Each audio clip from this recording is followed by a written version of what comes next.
Republican Congressman Matt Gaetz has put forth a new piece of legislation that would require schools, public school teachers, to provide time each day, possibly in every class, for students to have quiet reflection time for them to pray.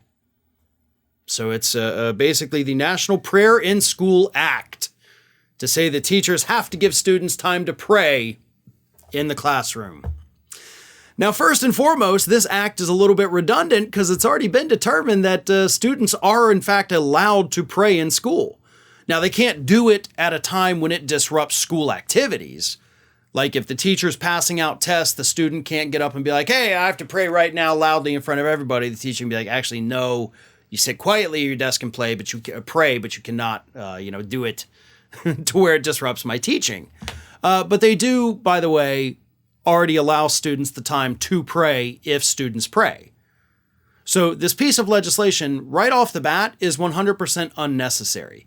The only reason Matt Gaetz even put it forward is so that he can appeal to the deeply religious, phony religious people in his district. Trust me, I live here. I've lived here, like I say, a lot longer than Matt Gaetz. Oh, we got a lot of church. You got a church on every corner in this town. And they're always packed to the brim every Sunday. But let me tell you, after living around these people for 4 decades, interacting with them on a regular basis, there ain't nothing religious about any of them. These are some of the biggest a-holes I have ever seen in my entire life. I know everybody says, like, oh, it's that Southern hospitality. These people that live here are horrible. They're absolute, and I'm not just talking about this district, I'm talking about the whole Bible Belt. They're the most phony, fake, horrible, racist people you could imagine. Again, that's like the whole Bible Belt. I'm not singling out this area. We've got some good people in this area too, don't get me wrong. But it's those phony people who wrap themselves in the Bible every week. They're usually the worst ones. But anyway, Matt Gaetz is pandering to those people and at the same time dehumanizing another group of people. Because in announcing his legislation, Matt Gaetz had this to say. God's reach does not stop at the schoolhouse gates. Our country's education policy forbids students and faculty from praying while endlessly promoting degenerate LGBT and anti-white propaganda. My legislation unlocks religious freedom once again so that in every classroom in America there will be time for students to pray if they choose. Nothing that he said is true. Our country's education policy forbids students and faculty from praying. No, it doesn't.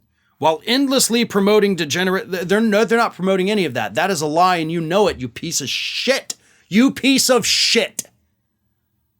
And yeah, I'm going to get pissed off when I'm talking about this kind of stuff because this man is trying to dehumanize the entire LGBTQ community. These are degenerates. They're not even on your level as a human being. They're subhuman.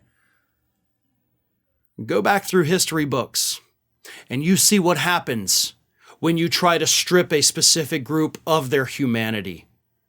Some of the worst atrocities that human beings have ever come up with have started with declaring one group of people subhuman compared to others. And that's what Matt Gaetz' language here is doing by calling them degenerates. And speaking of having to stop at the schoolhouse gates, you, Matt Gaetz, I firmly believe are more of a threat to our school children than the LGBTQ community.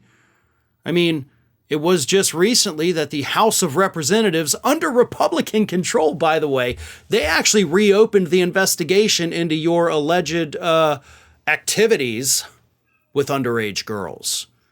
So maybe we do need students to pray in school. Maybe they need to pray that Matt Gaetz never comes walking through that classroom door, because if they do, all the women in the class may be in danger. Who knows? So maybe prayer in school is a good thing if they're praying that they never have any interactions with an a-hole like you. Ring of Fire has fresh content 7 days a week, so if you want to be reminded about it, don't forget to subscribe to the channel, hit the little bell to be notified every time a new video goes up.